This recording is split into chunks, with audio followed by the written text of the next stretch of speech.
नमस्कार मित्रों, मैं आपसे जो बातें कर रहा हूँ कल भी हमने बात की थी कि अपनी जिम्मेदारी, अपनी जवाबदेही ये समझना है अपने लिए, परिवार के लिए, समाज के लिए और देश के लिए।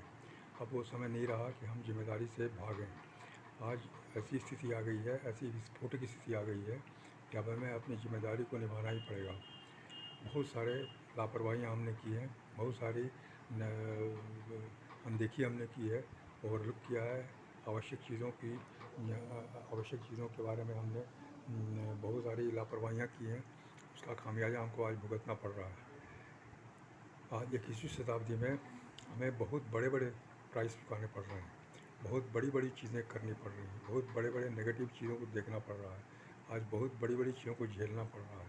आज का जीवन हमारा बहुत ही कठिन हो रहा है, फंसा हुआ है, चल नहीं रहा है, चलायमान नहीं है, सिर्फ समय बीत रहा है।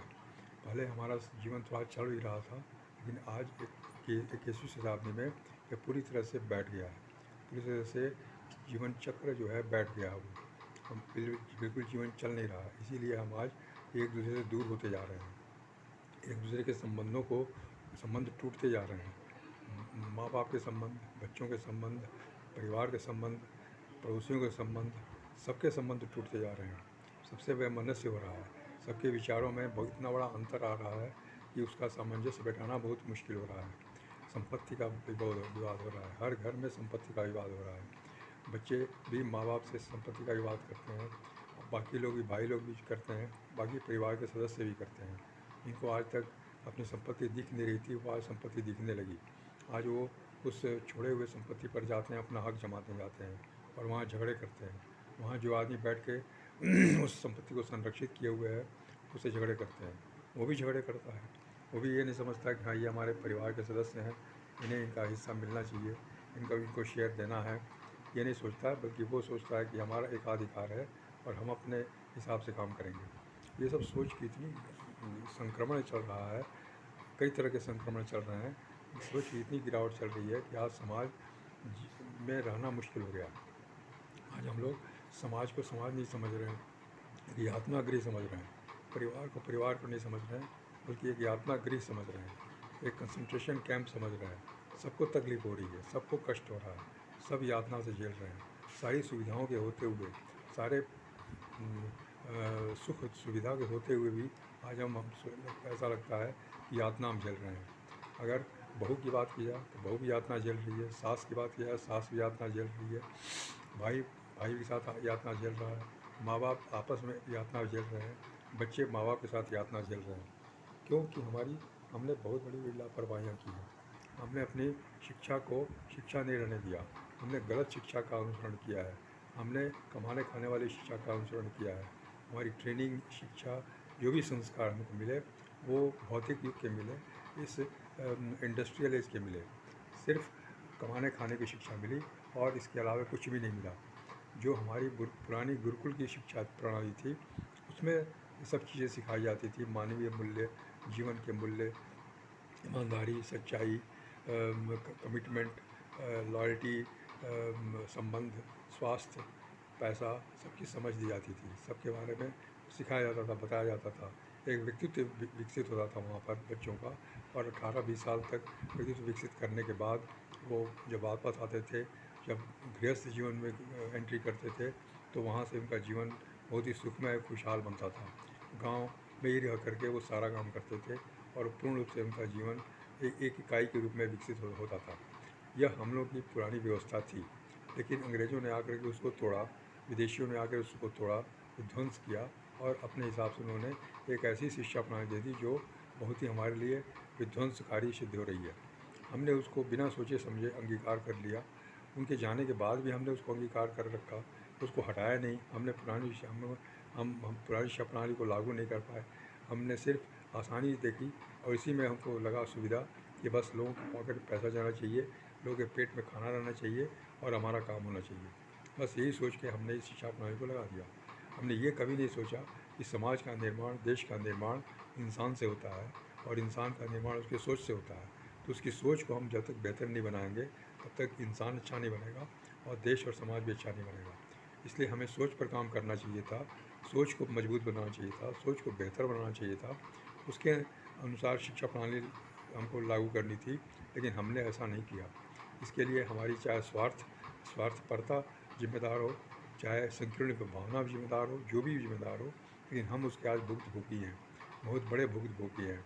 आज हम उसके शिकार हो गए हैं, पूरा समाज आज शिकार हो गया है। पूरा इतना बड़ा देश, 140 करोड़ लोगों का देश आज उसका शिकार हो गया है। आज हम हर तरीके के कुपोषण के शिकार हो गए हैं, वैचारिक कुपोषण के शिकार हो रहे हैं, बच्चे भी हमारे कुपोषण के शिकार हो रहे हैं। आज टेक्नोलॉजी आने के कारण यह कुपोषणता बढ़ती जा रही है, मल्टीप्लाई कर रही है, क्योंकि सभी अपने विचारों से प्रेरित हो रहे हैं, कुपोषित विचारों से प्रेरित हो रहे हैं, इसलिए वे हर जगह कुपोषण ही कर रहे हैं। मीडिया के सोशल मीडिया के द्वारा या जिसके जो भी साधन उपयोग कर रहे हैं, उसमें वो सिर्फ कुपोषण का ही काम करते हैं। यही हमारी सबसे बड़ी दुविधा है, ये सबसे बड़ा हमारा दुर्भाग्य है। इसको हमको दूर करना है, तो हमें सोचना समझना है, हमें इस स्थिति से बाहर आनी है, इस समस्या का समाधान निकालना है और इसके लिए काम करना है। सोच पर काम करना, विचारों पर काम करना, अच्छी किताबों का प्रचार प्रसार करना, अच्छी बातों का प्रचार प्रसार करना, अच्छे सवालों का सवाल करना, ये बहुत ही आवश्यक है। नहीं तो आज स्थिति बहुत ही विस्फोटक है। हर क्षेत्र में नई नई चीज़ें आ रही हैं जो गिरावट की सूचक है, हमारी गिरावट की सूचक है, हमारी आधुनिक गिरावट की सूचक है। इसलिए हमें इससे बचना है, हमको इसको दूर करना है। हमारी स्कूल, कॉलेज, यूनिवर्सिटीज़ बिल्कुल गलत काम कर रहे हैं, कोई सही काम नहीं कर रहा है, कोई अच्छा इंसान नहीं बना रहा, सिर्फ एक डिग्री दे रहे हैं उनको, हर क्षेत्र में एक डिग्री दे रहे हैं, एक क्षेत्र में डिग्री दे देते हैं और छोड़ देते हैं। सड़क पर चलने के लिए, अपने जीवन में भटकने के लिए, यही काम है उन लोगों का।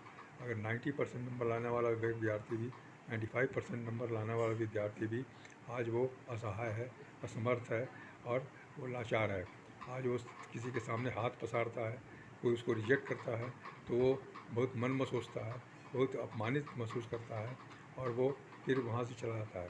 बार बार अपमान सहने से उसका मन टूट जाता है और वो सुसाइड करता है या फिर आगजनी करता है, तोड़ फोड़ करता है। ये स्थिति आ गई आज यंगस्टर्स की।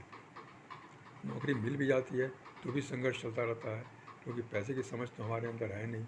हम पैसे को सिर्फ कमाना जानते हैं और खर्च करना जानते हैं, इसलिए हमेशा पैसे की मांग करते रहते हैं, सरकार से लड़ते रहते हैं, कंपनी से लड़ते रहते हैं, हमेशा हम लड़ाई भिड़ाई में ही लगे रहते हैं। सारा जीवन हमारा इसी में बीत जाता है और हम कभी भी अपने जीवन को समझ नहीं पाते और जीवन के आदर्शों को समझ नहीं पाते, जीवन के खुशहाली को समझ नहीं पाते और इस तरह से हमारा जीवन अंत हो जाता है। यही हमारे जीवन लीला है, ये हमारे जीवन की कहानी है। तो बहुत ही कष्टकारी है। आज जो नए शिक्षा प्रणाली में आ गए हैं वो लोग, उनके जीवन को आप देखिए, वो इन्हीं दुखों तकलीफ़ों से निकले हैं, लेकिन आज वो सफल हो गए, आज उनका जीवन बदल गया है, आज वो अच्छे लेवल पहुँचे हैं और आज उनका विचार, उनकी सोच, उनके थॉट प्रोसेस और सब चीज़ बदल गई है, जीवन बदल गया है। वो दूसरों को कैसे मदद कर रहे हैं, कैसे लोगों को आगे बढ़ने में मदद कर रहे हैं, प्रेरित कर रहे हैं, ये देखने वाली चीज़ है। इस तरह से समाज को बदलने के लिए एक बहुत बड़ा प्लेटफॉर्म है हमारे पास, उसका इस्तेमाल करना बहुत ज़रूरी है। नमस्कार, धन्यवाद।